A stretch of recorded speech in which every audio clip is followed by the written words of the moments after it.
What's up, guys? How are you doing today? I hope you had a good day, or I hope you're having a good day. I hope your day is going well and doing well wherever you are in any part of the world right now. Welcome to my channel. This is NK here, and you're welcome to our book reading challenge. Yes, we are still on the book Think and Grow Rich by Napoleon Hill. It's been an amazing book, guys. So yesterday we started the final chapter of this book.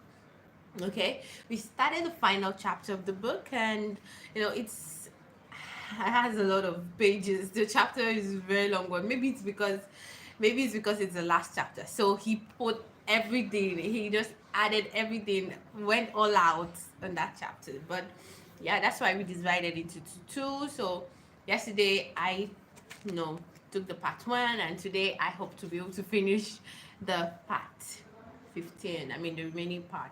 So today should be the grand finale. Whether we like it or not, we have to be done with this book. So it's day 66, guys. Yeah. 66 days of book reading. Yay! I mean, sometimes when you're about to start something, or when you're thinking of starting something, you begin to ask yourself, will this work? Like, it might even sound insane because at first I was like, one chapter a day. Won't someone look at me like you're not serious? Why don't you just do a challenge that you would read the book for a week or 1 week and you're done with the book, or 3 days you're done with the book? The thing is, first of all, I am not a book reader. Okay, it's a habit that I was trying to emulate, inculcate. Okay, it was a habit I was trying to pick up because I actually loved the idea of book reading. I feel like it's a good, habit, a good habit.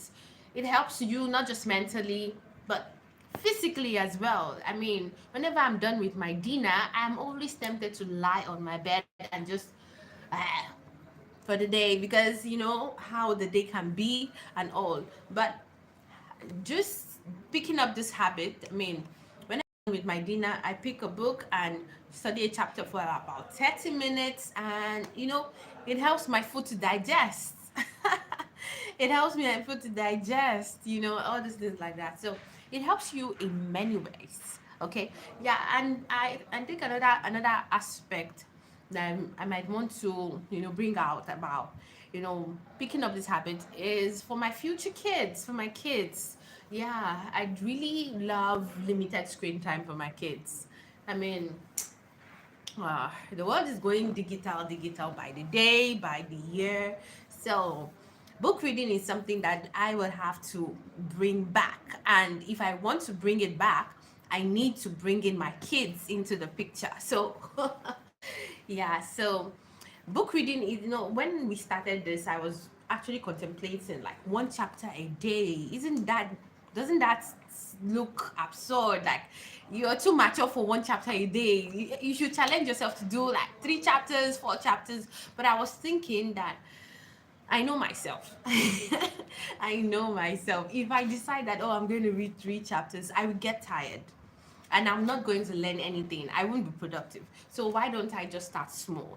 Okay, if I get to the point where I'm an expert book reader, then I can be going 3 chapters all out in a day, like, so poco a poco. All right, so that's where we have gone. I mean, we've gone, and we are on the 66th day. 66 days. Okay, so yeah, on the third book, final chapter. I mean, I'm really intentional. We must finish the chapter today. So yeah, so yesterday we learned about fear of poverty. That was deep. We learned about symptoms of the fear of poverty, indifference, when you're not willing to accept, you have this willingness to tolerate poverty. That's indifference. You accept life compensation, whatever comes, you accept it. Indecision, you have the habit of permitting people to decide for you. Indecision. So these are some of the symptoms: indifference, indecision, doubt. Okay, doubt. You have doubt about everything. Even if you want to take a step forward, you have doubts. Worry. Okay, worry is another symptom of fear of poverty. Overcaution, procrastination. Yeah. So yeah. So he also talks about fear of criticism. Okay. Now these fears are coming from the six ghosts of fear, according to Napoleon Hill. There are six ghosts of fear. We have the fear of poverty, we have the fear of criticism, we have the fear of ill health, we have the fear of loss of a loved one, we have the fear of old age, we have the fear of death. So he says fears are nothing more than states of mind. One state of mind is subject to control and direction. Okay, so fear is a state of mind, guys. Fear is a state of mind. So you have to do a deep, introspection, reflection. Ask yourself. Okay, ask yourself. Um, how am I allowing this fear to control me? Am I allowing this fear to control me? You understand? So you need to master an enemy. Then Napoleon Hill says, before we can master an enemy, we must know its name, its habits, and its place of abode. Okay, so do not be deceived by the habits of these subtle enemies. Sometimes they remain hidden in the subconscious mind, where they are difficult to locate and still more difficult to eliminate. So you need to do a thorough digging. Now he says the origin of any fear is thoughts. The origin of any fear whatsoever is thought. The thought impulse, what you're thinking. Okay, how you think it. Okay, so if you have heard the whole concept of poverty, what do you think about it? So it starts from there. Okay, so that's what Napoleon Hill says. Okay, yeah, so I'm gonna go off mic, and when I return I'll share with you what I've learned for our final chapter. Okay, we are still going to handle the remaining ghosts of fear. We have handled fear of poverty, fear of criticism. Now we're going to tackle the 4 remaining ghosts of fear. All right, so take care. I'll see you soon. Pick a book. Pick a book.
I'm back. Hi, hi, hi. Okay, so remember I told you before now that we were on the six ghosts of fear. Yeah, the fear of poverty, the fear of criticism, the fear of ill health, the fear of old age, the fear of death, the fear of the loss of a loved one. Okay, those are the six ghosts of fear. So we already discussed the fear of criticism and the fear of poverty. So now we're discussing the fear of ill health. Okay, so Napoleon Hill says that many a times, about a physician estimated about 75% of all people who visit the hospitals for professional service are suffering from hypochondria. That's an imaginary illness. So he says many a times people actually, suffer from hypochondria. Many a times people who are sick actually, diagnosed with hypochondria because they have that fear of illness. So he says that someone can become ill by suggestion. So self-suggestion. These are some of the symptoms of the fear of ill health. Autosuggestion, the habit of negative use of self-suggestion by looking for and expecting to find the symptoms of all kinds of diseases. So when an individual enjoys imaginary illness, okay, you enjoy speaking about it, you enjoy imagining it, all kind of everything, all kind of symptoms, you find that pleasure in you know just enjoying it. That's bad. Exercise, fear of health often interferes with proper exercise. Susceptibility, someone who has a fear of ill health tends to be susceptible to diseases. Yeah. So next one, the fear of loss of love. So it says this fear is the most painful of all the six basic fears. And love is a powerful thing. I mean, for you to have such a connection with someone, to be attached with someone for a long time, and at the end of the day, that attachment is broken, it does something to you. It does something to you. So it says it's the most painful of all the six basic fears. So these are some of the symptoms of the fear of loss of love. Jealousy. Jealousy. The habit of being suspicious of friends and loved ones without any reasonable evidence of sufficient grounds.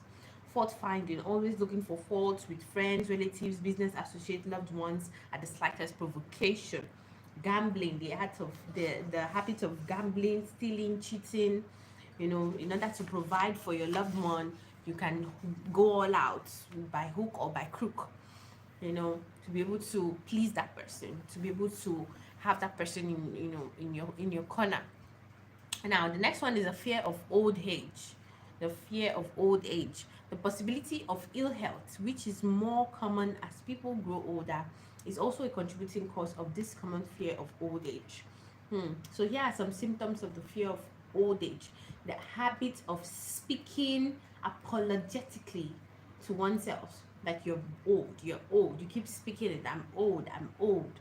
That's a symptom. Okay. Yeah, so another symptom is when you kill off, initiative, you kill off anything that will bring you out of that phase. Okay. Yeah, you don't have that mental strength to be creative anymore. Yeah. Now he talks about the fear of death. The fear of death. The fear of death is another it's one of the six ghosts of fear. So one of the symptoms of the fear of death is the lack of achievement. When you have that lack of purpose, lack of purpose, and I love what Napoleon Hill says here. He says that he who finds life too thrilling, pardon me. He says that a busy person seldom has time to think about dying. You understand? So it's only for him, he says, it's only someone who doesn't have anything to do. You're just at home all day, not doing anything. You will begin to have the fear of death. Okay? But if you have a sense of purpose, if you have something to look forward to, Okay, you've got goals, you've got aspirations. You won't have the time to even worry about death, because all you are planning, all you are thinking every day is how to make it, how to be successful.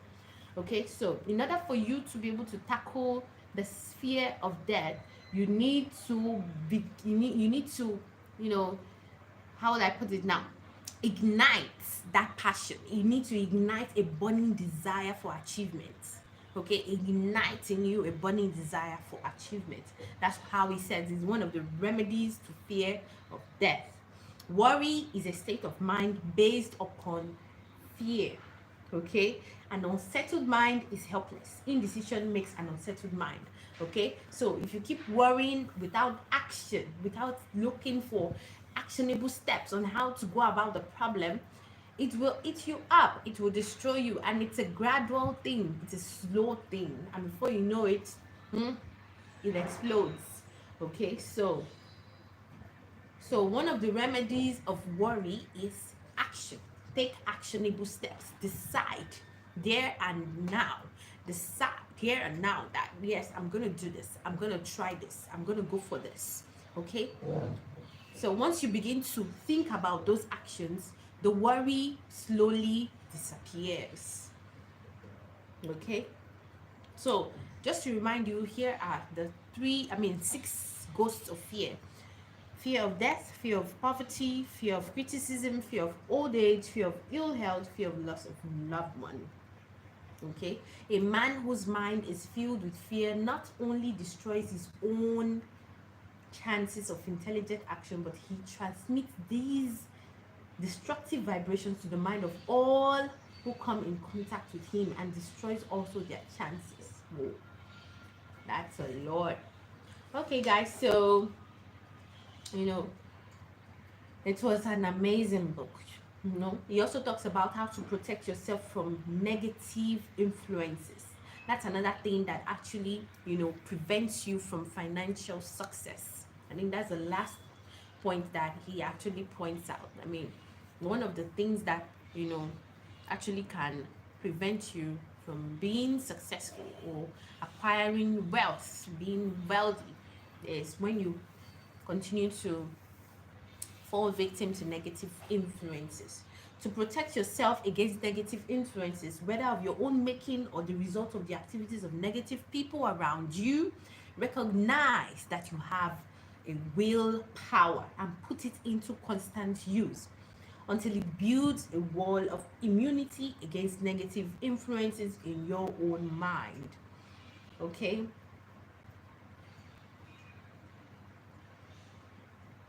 Yeah. So, guys, we are done with this book. We are done. Glory to Jesus. Glory to God. Hallelujah. We are done with our third book, guys. And I know that I wouldn't have done this. We wouldn't have done it if we do not have each other. Without you guys, I don't think we would have accomplished this. 66 days of book reading. Thank God. Thank God. So we've got our next book ready. It's ready. Tomorrow I'm gonna share it with you guys. I think by the time I schedule the next video, you would know. The next live stream, you would know. So yeah, our next book is ready. Thank God for that. All right. It has been a good read. This was a good book. Yeah, this was a good book.